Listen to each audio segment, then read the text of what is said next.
yo creo que hay tres aspectos fundamentales en el terreno espiritual. La Reforma, en cualquiera de las confesiones en que haya cuajado, pretendió devolver la Biblia al pueblo. Téngase en cuenta que durante un milenio la Biblia era accesible en latín, lo cual quiere decir que no era accesible a la mayoría de la población.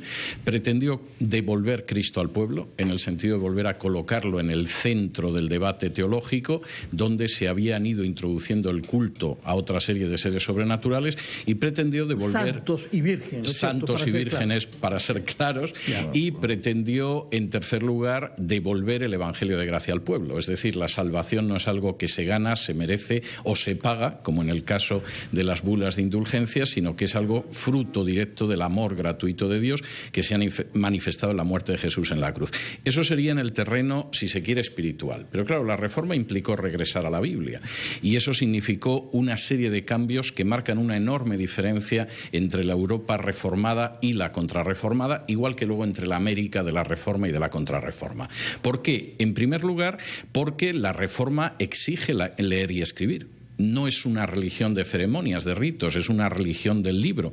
Y eso implica que en el año 1536 se produce la apertura de la primera escuela pública, gratuita y obligatoria de la historia en la protestante Ginebra.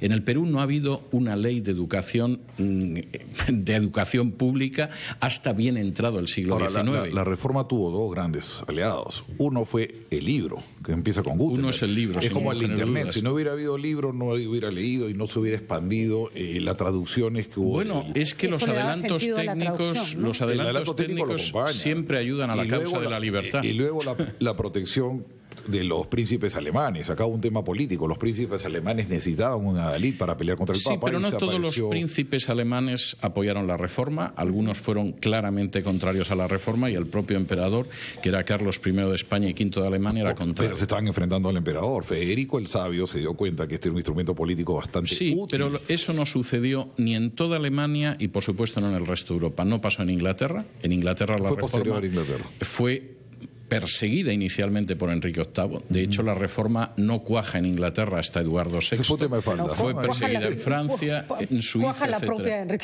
No, Enrique VIII era totalmente contrario a la Reforma. De hecho, quemó a William Tyndale, que tradujo de la Iglesia. Bueno, por supuesto, había sido defensor fidei, pero aparte de eso, persiguió a William Tyndale, que tradujo la Biblia, el Nuevo Testamento, al inglés, y de hecho lo arrojó a las llamas. Y de hecho, la Reforma en Inglaterra comienza a partir de la muerte de Enrique VIII, comienza con su hijo Eduardo VI. La Reforma de Lutero tiene un aspecto intelectual, digamos, que tiene que ver con la traducción de la Biblia, además con sus escritos, que son sumamente interesantes, y que los escribe además cuando está básicamente recluido, y tiene un aspecto social. Por ejemplo, el hecho de proponer el matrimonio sacerdotal. Él mismo se casa como un ejemplo para explicar que los sacerdotes no tenían por qué estar excluidos de la vida familiar. Bueno, eso era regresar simplemente al siglo I. Cualquiera que lea las cartas pastorales de Pablo, las dos cartas a Timoteo, la de Tito, habla de que los obispos están casados y que tienen que educar bien a sus hijos para ser un ejemplo para la congregación. Es decir, primero estaba lejos, digamos, ¿no? Estaba lejos, pero ¿no? La Reforma fundamentalmente lo que intenta es regresar a la pureza del cristianismo del siglo I. Claro, eso implica hacer tabula rasa de todo lo que fue la Edad Media,